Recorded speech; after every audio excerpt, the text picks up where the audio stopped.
Hello dear students, welcome to ATP star.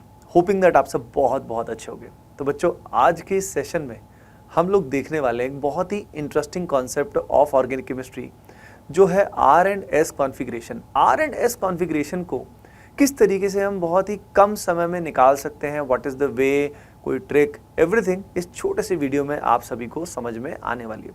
तो क्या आप सभी तैयार हैं? तो कॉपी पेन बच्चों लेके साथ में बैठिए, क्योंकि उसी से ही आपको समझ में आएगा। सिर्फ देखते रहने से काम नहीं चलने वाला। तो सेशन को शुरू करने से पहले बच्चों लूँगा मैं प्रभु का नाम, भगवान का नाम, बोलूँगा जय श्री राम। आप सभी भी कमेंट सेक्शन में अपने भगवान का नाम ज़रूर लिखिएगा। चलिए स्टार्ट करते हैं। सबसे पहले आर एस कॉन्फ़िगरेशन का मतलब क्या है। तो देखो, यहाँ पे सबसे पहले हमें ये पता होना चाहिए कि हमारे पास होता है एक कायरल सेंटर। अब जैसे कि आप देख सकते हो, ये सेंटर कायरल है। कायरल सेंटर क्या है ये ऑलरेडी आपको पता होना चाहिए, इससे रिलेटेड वीडियो मैं बना भी चुका हूँ।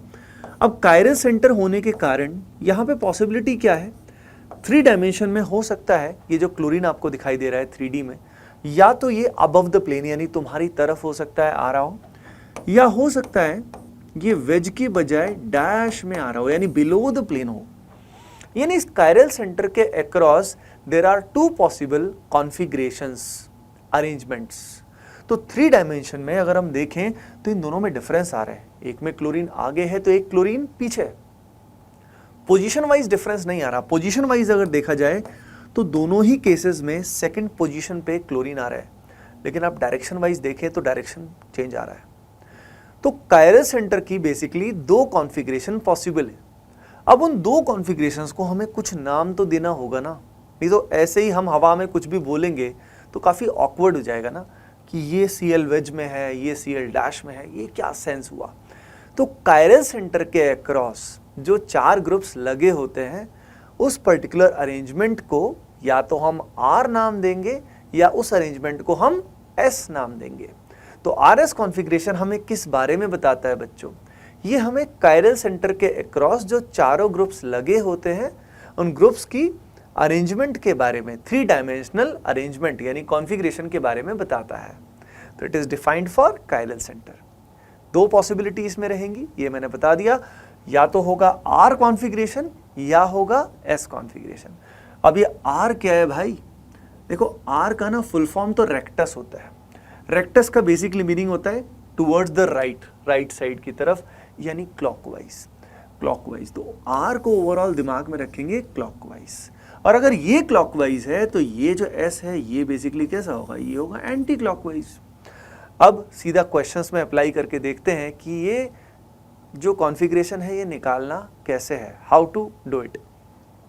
सबसे पहले हम लोग बात करेंगे बच्चों कि अगर हमारे सामने वेज एंड डैश आता है तो ऐसे केस में हम आर एस कॉन्फ़िगरेशन किस तरीके से निकालते हैं।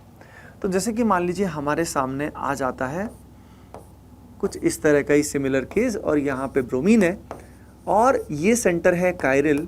अब हमें इसका कॉन्फ़िगरेशन निकालना है, ठीक है। अब हमें जब इस कायरल सेंटर का कॉन्फ़िगरेशन निकालना है तो इससे जुड़े हुए जो चारों एटम्स हैं, ग्रुप्स हैं, वो हमें पता होने चाहिए। जैसे कि as you can clearly see, एक एटम जुड़ा हुआ है ब्रोमीन, इधर कार्बन है, इधर भी कार्बन है। तो यहाँ पे डैश पे भी कुछ होगा, वो होगा हाइड्रोजन। तो ध्यान रखिए, कार्बन का हाइब्रिडाइजेशन sp3 है, तो H यहाँ पे डैश में होगा और ब्रोमीन वेज में होगा। अब हमें क्या करना होता है, इस कायरल सेंटर से जुड़े हुए जो 4 एटम डायरेक्टली, 4 ग्रुप जो जुड़े, उनको हमें प्रायोरिटी देनी होती है। प्रायोरिटीज देने के लिए यहाँ पे जिन रूल्स को बोलते हैं, ये कौन से रूल फॉलो होते हैं, उनको बच्चों बोला जाता है CIP rules. CIP rules follow होते हैं। सिंपल शब्दों में, यहाँ पे एटॉमिक नंबर जिसका हाई होगा उसको प्रायोरिटी मिलेगी। तो यहाँ पे पहला प्रायोरिटी मिलेगा ब्रोमीन को, फर्स्ट तो इसको मिलेगा। सेकंड किसको मिलेगा? अब इधर दोनों के दोनों कार्बन है भाई। अगर दोनों कार्बन्स हैं तो उससे अगले एटम्स को देखो। इस कार्बन से जो अगले 3 एटम्स डायरेक्टली जुड़े हैं वो हैं छोटूस यानी H। लेकिन इस कार्बन से, राइट वाले कार्बन से जो 3 एटम्स डायरेक्टली जुड़े हैं वो कौन कौन है बच्चों? वो है 2 तो हाइड्रोजन, लेकिन एक हमारे पास क्या है? कार्बन। हेंस राइट साइड में आप देख सकते हो, naturally there are more number of atoms जिनका एटॉमिक नंबर क्या है? ज़्यादा है। तो नेचुरली ये जो पूरा ग्रुप इथाइल है इसको प्रायोरिटी नंबर 2 मिलेगा, और ये जो मिथाइल है इसको मिलेगा 3। और ये जो छोटू है इसका एटॉमिक नंबर लोवेस्ट है, तो इसकी प्रायोरिटी क्या है? लास्ट है। तो जिसकी प्रायोरिटी बच्चों लास्ट होती है ना, उसको बोला जाता है एलपीजी। एलपीजी का यहाँ गैस से कोई लिंक नहीं है, it is lowest priority group, है ना। मुझे इससे स्कूल की यादें ताज़ा हो गई। स्कूल में हम कई सारे हमारे फ्रेंड्स थे, बल्कि कई सारे नहीं, एक ही फ्रेंड था, उसको हम लुई भी बोलते थे, उसको हम एलपीजी भी बोलते थे, और वैसे उसका नाम था राहुल।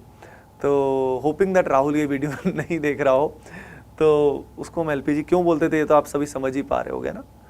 तो यहाँ पे 1, 2 एंड 3। अब क्या करना है? Now what to do. तो आप ना दिमाग में अब 1 को 2 से, 2 को 3 से जोड़ते हुए एक लाइन ड्रॉ करो, एक कर्व ड्रॉ हो जाएगा। तो जब 1 से 2, 2 से 3 जाओगे बच्चों, तो डायरेक्शन क्या आ रही है? क्लॉकवाइज डायरेक्शन आ रही है। ध्यान से देखिए सभी, 1 से 2, 2 से 3 जाओगे तो क्लॉकवाइज डायरेक्शन आ रही है, और अगर यहाँ क्लॉकवाइज डायरेक्शन आ रही है तो यहाँ पे इस कायरल सेंटर का कॉन्फ़िगरेशन होगा R। क्या होगा बच्चों? R होगा।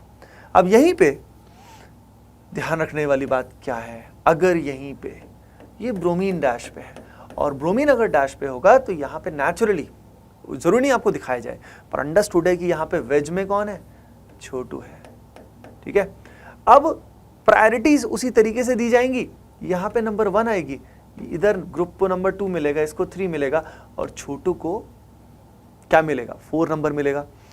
लेकिन बच्चों ध्यान दीजिए, यहाँ पे जो एलपीजी है वो डैश की बजाय वेज पे है, यानी बिलो द प्लेन की बजाय आउट ऑफ द प्लेन आ जाएगा। अगर एलपीजी अबव द प्लेन है, यानी वेज वाली पोजीशन पे है बच्चों, तो you have to reverse the answer to get the real configuration। मतलब यहाँ पे 1, 2, 3 अगर आप जाओगे तो वैसे तो आना चाहिए R, लेकिन LPG अगर डैश की बजाय वेज पे होता है तो हमें आंसर रिवर्स करना होता है, यानी यहाँ the correct answer would be S। यहाँ हो जाएगा S। अंडरस्टूड? तो लोएस्ट प्रायोरिटी ग्रुप कहाँ होना चाहिए? डैश पे होना चाहिए। तब तो हमारा ये रूल जो है क्लॉकवाइज एंटी क्लॉकवाइज फुलफिल होगा। अगर वो डैश की बजाय वेज पे आता है तो हमें क्या करना पड़ेगा? आंसर को रिवर्स करना पड़ेगा to get the real answer. अब एक डाउट आपके दिमाग में आ सकता है कि सर मान लो वो वेज या डैश में ना हो के ऑन द प्लेन हो, यानी ऑन द बोर्ड प्लेन या on the plane of paper हो, तो क्या करेंगे? इन दैट केस बच्चों हमें मॉलिक्यूल को रोटेट करना पड़ेगा इन सच अ वे सो दैट या तो वो एलपीजी डैश पे हो या एलपीजी वेज पे हो, है ना। तो lowest priority group should be always at dash, otherwise अगर वेज पे है तो आंसर रिवर्स आ जाएगा। चलिए कुछ और एग्जाम्पल से हम लोग सीखते हैं कि मान लीजिए हमारे पास कुछ इस तरह का एग्जाम्पल आता है। यहाँ पे हमारे पास है डैश में ब्रोमीन और यहाँ पे हमारे पास है वेज में क्लोरीन, और अब हमारे पास 2 सेंटर कायरल है। ठीक है। अब इनका आरएस कॉन्फ़िगरेशन हमें निकालना है। तो आप वीडियो को पॉज करके you can try this out कि कैसे हम निकालेंगे इस तरह के क्वेश्चन में, और इसके बाद फिर एक अगला क्वेश्चन भी हम लोग ट्राई करेंगे। Will try the next one as well, और देखते हैं आप में से कौन कौन स्टूडेंट उसको सही करता है, और बड़ा ही मज़ा आएगा। यहाँ पे ये सेंटर कायरल है ना। और फिर हम फिशर प्रोजेक्शन में भी जानेंगे कि भाई आरएस कॉन्फ़िगरेशन कैसे निकालते हैं। ठीक है। और इसके बाद आई थिंक आपसे सारे क्वेश्चन बन जाने चाहिए रिगार्डिंग आरएस कॉन्फ़िगरेशन। यहाँ पे आप देख सकते हैं, अगर हमें इस पर्टिकुलर सेंटर पे आरएस कॉन्फ़िगरेशन निकालना है तो हमें क्या करना होगा? तो देखो यहाँ पे इस सेंटर से वही प्रायोरिटीज़ देनी है आसपास जुड़े हुए ग्रुप को। पहली तो ब्रोमीन को मिलेगी, बहुत हाई एटॉमिक नंबर है इसका। अब इधर देखो, इधर दोनों एटम सेम है, अगर दोनों एटम सेम है तो उससे अगले एटम्स देखो, क्लियर सी बात है यार, राइट वाले ग्रुप्स को सेकंड प्रायोरिटी मिल जाएगी, यहाँ पे मिलेगी थर्ड, और इसका जो एलपीजी है वो कहाँ पे आएगा? डैश की बजाय वेज पे आएगा ना, है ना बच्चों। तो यहाँ पे ध्यान रखना, एलपीजी नहीं तो धोखा दे सकता है आपको। ठीक है। तो यहाँ पे 1, 2, 3 अगर क्लॉकवाइज जाएंगे तो आना चाहिएगा आर, लेकिन आर की बजाय एस होगा, क्योंकि जिंदगी में बहुत बार जो हम चाहते हैं वो होता नहीं है ना। तो क्लॉकवाइज से it should be R, but because of LPG it becomes S. यहाँ पे अगर देखते हैं इस कायरल सेंटर पे सोचो, सीएल को नंबर 1 प्रायोरिटी मिलेगा क्योंकि यहाँ कार्बन है, डायरेक्टली जुड़े हुए एटम्स को कंपेयर करते हैं, यहाँ कार्बन है, ठीक है। अब दोनों कार्बन होने की वजह से हमें प्रायोरिटी किसको देनी पड़ेगी, अगले ग्रुप्स को देख के, ब्रोमीन वालों को। तो 1 यहाँ, 2 यहाँ, 3 यहाँ आएगा, 1 2 3। डायरेक्शन देखो क्लॉकवाइज आ रही है बच्चों, कुछ ऐसी आ रही है, तो यहाँ पे आएगा R, क्योंकि यहाँ का जो LPG है यानी छोटू जो है वो किधर है, डैश पे है। तो LPG का ध्यान जरूर रखिएगा, क्योंकि सिर्फ क्लॉकवाइज या एंटी क्लॉकवाइज से काम हमारा नहीं चलेगा, इट वोंट वर्क, है ना। अब यहाँ पे देखो, इसको ट्राई करो, ये वेज, ये डैश, और यहाँ पे एटॉमिक नंबर सभी के अपने को पता होने चाहिए। तो as you can clearly see कि यहाँ पे जो हाईएस्ट एटॉमिक नंबर हमारे पास है, आप देख सकते हो कि वो किसका होगा, क्लोरीन का होगा। अब 1 के बाद यहाँ पे सल्फर का आएगा। अब 3rd नंबर पे किसका रहेगा भाई, 3rd नंबर पे किसका रहेगा, 3rd नंबर पे यहाँ पे रहेगा फ्लोरीन का, 4th नंबर पे रहेगा OH का। अब आप देख सकते हैं कि यहाँ पे जो LPG हमारा है ना, वो LPG ऑन द प्लेन है, यानी ये ना तो वेज पे है ना डैश पे है। तो हमें क्या करना पड़ेगा, हमें यहाँ इस मॉलिक्यूल को रोटेट करना पड़ेगा, इस तरीके से रोटेट करना पड़ेगा ताकि ये जो OH है, LPG है, या तो ये हमारा डैश पे चला जाए या हमारा ये वेज पे आ जाए, है ना। अब उसके लिए इसको झूले की तरह एज्यूम करो, और झूले को हमने यहाँ से घुमा दिया, ये झूले का मेन पाइप है, पोल है, जहाँ से सल्फर लगा हुआ है, और अब ये झूला ऐसे घूम गया। घूमने की वजह से आप समझ सकते हो कि किस तरह से घूम रहा है, it will rotate like this, और जिसमें ये OH घूम के पीछे जा सकता है, यानी it can rotate like this, you can understand. तो रोटेट करो और उसके बाद सॉल्व द क्वेश्चन। रोटेशन करने के बाद क्या बनेगा वो मैं आपको आइडिया दे देता हूँ। देखो, रोटेशन करने से शेप पे कोई असर नहीं पड़ेगा, घुमाने को, झूले को कैसे भी घुमा सकते हो, क्लॉकवाइज या एंटी क्लॉकवाइज। तो ये जो OH है ये घूम के यहाँ आ जाएगा, ये जो फ्लोरीन है ये यहाँ आ जाएगा, ये क्लोरीन यहाँ आ जाएगा, and now you can solve this question. ठीक है, कमेंट सेक्शन में बता भी देना कि इसका आंसर क्या आया आपका। अब मान लीजिए हमारे पास आ जाता है फिशर प्रोजेक्शन, मान लीजिए हमारे पास फिशर प्रोजेक्शन आ जाता है, तो फिशर प्रोजेक्शन में क्या करना है, अरे भाई फिशर में भी आपको सेम चीज ही तो करनी है, वही कायरल सेंटर से जुड़े हुए चारों ग्रुप्स को आपको प्रायोरिटी देना है। यहाँ पे आप देख सकते हो fluorine, chlorine, bromine, iodine, priority दो, मजे से प्रायोरिटी दो। और प्रायोरिटी देने के बाद अब क्या करना है, LPG का ध्यान रखना है। आप सभी को ये बात याद होगी कि फिशर प्रोजेक्शन में जो वर्टिकल लाइन होती है, इस पे जो ग्रुप लाई करते हैं वो डैश पे लाई करते हैं, और जो हॉरिजॉन्टल लाइन होती है वो वेज पे लाई कर रहे होते हैं, है ना। तो यहाँ पे अगर हम देखें 1 2 3 4 डायरेक्शन क्या आ रही है बच्चों, एंटी क्लॉकवाइज, और LPG किधर है, डैश पे है, वर्टिकल लाइन मतलब डैश, तो कोई दिक्कत नहीं है, बिलो द प्लेन है, इट शुड बी S, इसका कॉन्फ़िगरेशन आएगा S, है ना। अब यहीं पे अगला सवाल आप सभी ट्राई करो, अगर आपके सामने कुछ ऐसा आ जाता है मान लो, तो क्या करोगे, यानी अगर हमारा LPG वर्टिकल लाइन की बजाय हॉरिजॉन्टल लाइन पे आएगा, then what will happen, think about that, सोचिए उसके बारे में।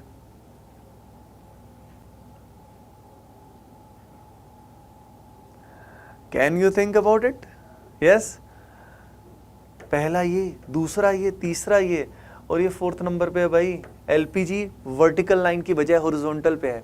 हॉरिजॉन्टल वाले जो ग्रुप्स होते हैं बच्चों, ये क्या होते हैं, अबव द प्लेन होते हैं, अबव द प्लेन होते हैं, यानी आंसर हमें रिवर्स करना पड़ेगा। तो क्लॉकवाइज का आना चाहिए था R, पर आएगा क्या, आएगा बच्चों S, it will be S। अब यहीं पे अगर मान लीजिए मल्टीपल कायरल सेंटर्स है फिशर के अंदर, मान लीजिए कुछ ऐसा है, यहाँ पे CH3 मान लेते हैं, फ्लोरीन है, क्लोरीन है, हाइड्रोजन है, और यहाँ पे भी CH3। अब हमारे पास ये 2 सेंटर कायरल है, और अगर हमें इनका RS कॉन्फ़िगरेशन निकालना है तो हमें क्या करना पड़ेगा, एकदम से मैंने वीडियो को ना फास्ट फॉरवर्ड कर दिया तो यहाँ पे व्हाट डू यू थिंक। अच्छा, एक चीज़ मैं आप सभी को बता देता हूँ, अपना जो टेलीग्राम कम्युनिटी है बच्चों, उसका हिस्सा ज़रूर बन जाना। वहाँ पे मैं आपको टिप्स, ट्रिक्स, स्टडी मटेरियल बहुत कुछ शेयर करता हूँ, लिंक जो है वो डिस्क्रिप्शन में दिया हुआ है, तो उसका हिस्सा आप ज़रूर बन जाइएगा। तो भाई यहाँ पे अगर हम बात करते हैं तो भाई क्या करना होगा, वही सेम प्रायोरिटी का खेल। पहला प्रायोरिटी फ्लोरीन को मिलेगा। अब देखो ऊपर नीचे दोनों कार्बन है, दोनों कार्बन है, तो कार्बन के बाद यहाँ पे देखो ना क्लोरीन कितने बड़े बड़े एटॉमिक नंबर्स वाले ग्रुप है, तो नीचे वाले को मिलेगा, इस पूरे ग्रुप को मिल जाएगा 2, और यहाँ पे CH3 को मिलेगा 3, और छोटू को मिलेगा 4। एलपीजी कहाँ लाई कर रहा है, हॉरिजॉन्टल लाइन पे, यानी हॉरिजॉन्टल लाइन का मतलब क्या हुआ, अबव द प्लेन, यानी आंसर आपको क्या करना पड़ेगा, रिवर्स। तो 1 2 3 का डायरेक्शन देखो, 1 से 2 पे जाओ, 2 से 3 जाओ, क्लॉकवाइज डायरेक्शन है बच्चों। आर आना चाहिए, पर आएगा क्या, एस, क्योंकि जिंदगी में बहुत बार जो हम सोचते हैं वैसा होता नहीं है। बात समझ में आई क्या? तो इस तरीके से यहाँ पे ऐसा आएगा। सिमिलरली ये वाला जो नीचे वाला कायरस सेंटर है उसको भी आप निकाल सकते हैं, उसका भी आरएस कॉन्फ़िगरेशन निकाल सकते हैं। तो बच्चों overall let me sum up what we have understood in RS configuration. देखिए आरएस कॉन्फ़िगरेशन कायरस सेंटर के आसपास जो चारों ग्रुप्स हैं उसके कॉन्फ़िगरेशन को हमें बताता है। दो तरह की हो सकती है, इधर आर और एस, और उसका मैंने डेमोन्स्ट्रेशन आप सभी को दिया। ये वेज एंड डैश में भी हम निकाल सकते हैं इसको हम फिशर प्रोजेक्शन के अंदर भी निकाल सकते हैं। मल्टीपल कायरस सेंटर है तो भी निकाल सकते हैं।